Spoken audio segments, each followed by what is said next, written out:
We all know the legend of Mike Tyson. In 90s, the man was a force of nature. He didn't just win, he dominated. Over his career, he earned more than $400 million. And what did he do with it? He lived the dream, mansion, tigers, fleet of luxury cars. He even bought a $2 million bathtub for his wife. But by 2003, the dream was a nightmare. Tyson wasn't just broke, he was $23 million in debt. I'm pretty broke. I've never been really a money type of guy. I made them fortunes in law school with the art of handling money. Now compare that to a janitor who makes minimum wage but retires with millions in bank. How does that happen? In what other industry can a janitor outperform an elite professional? It doesn't happen in medicine, it doesn't happen in engineering, it only happens in finance. Because doing well with money has a little to do with how smart you are and everything to do with how you behave. Today we are decoding the psychology of money. Let's fix your financial mindset. Here's an uncomfortable truth. You're not fully in control. We love to look at billionaires and say, if I just work as hard as them, I'll get the same results. But we ignore the invisible math of life, which is luck and risk. Let's look at Bill Gates. We know he's a genius. We know he worked hard. But consider this. In 1968, Bill Gates went to one of the only high schools in the entire world that had a computer. If he had to go to a different school, there's no Microsoft. That is luck. But there's a flip side. Bill Gates had a best friend in high school named Kent Evans. Kent was just as smart and just as ambitious as Bill. They were going to run this company together. But Kent never finished high school. He died in an accident before graduation. Bill Gates experienced 1 in a million luck. Kent experienced 1 in a million risk.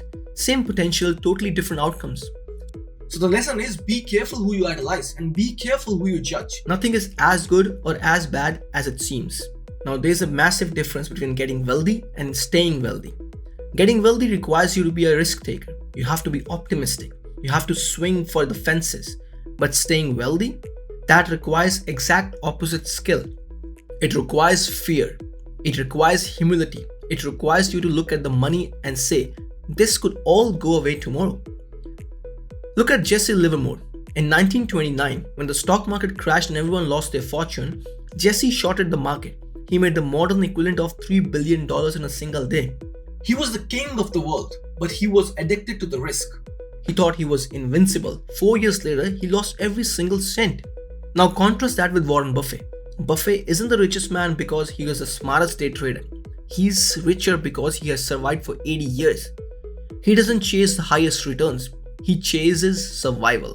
The lesson here is growth take optimism, survival take paranoia. Now let's talk about SPY paradox. That wealth which you don't see. We rely on our eyes to judge success, and that is a dangerous trap. If you see a guy driving a $300,000 Ferrari, what do you know about his finances? He has $300,000 less than he did before he bought the car. Or worse, he has a debt of $300,000. We mistake looking rich for being wealthy, but they are two different things. Rich is a current income. It's the car, the watch, the Instagram photo. It's loud.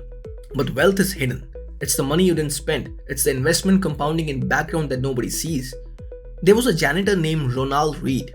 He drove a beat-up car, swept floors for decades. When he died in 92, he left $8 million to charity.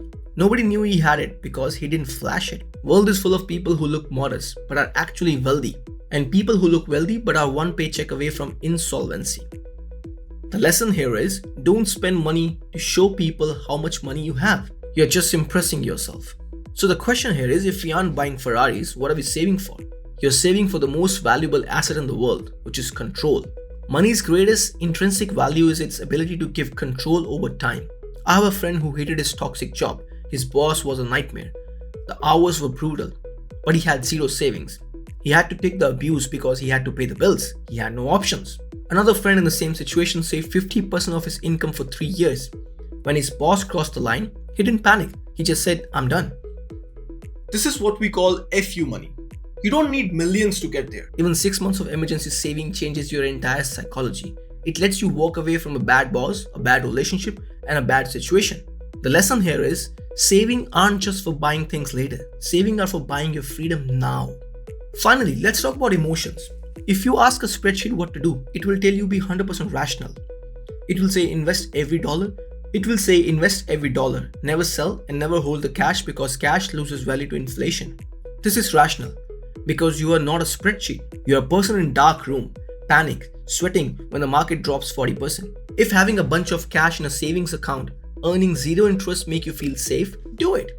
Is it mathematically optimal? No. Is it psychologically necessary? Yes. If you try to be a cold, rational robot, you'll break when the pressure hits. The goal is to maximize your ability to sleep at night. So the last lesson here is don't aim to be coldly rational, aim to be reasonable. Look, money is complicated because people are complicated. It's not about the numbers on the screen, it's about how those numbers make you feel. If you want to master your money, stop trying to be a genius and start trying to be survivor. If you found this helpful, I'm going to break down more concepts like this. So make sure you hit the subscribe button so you don't miss it.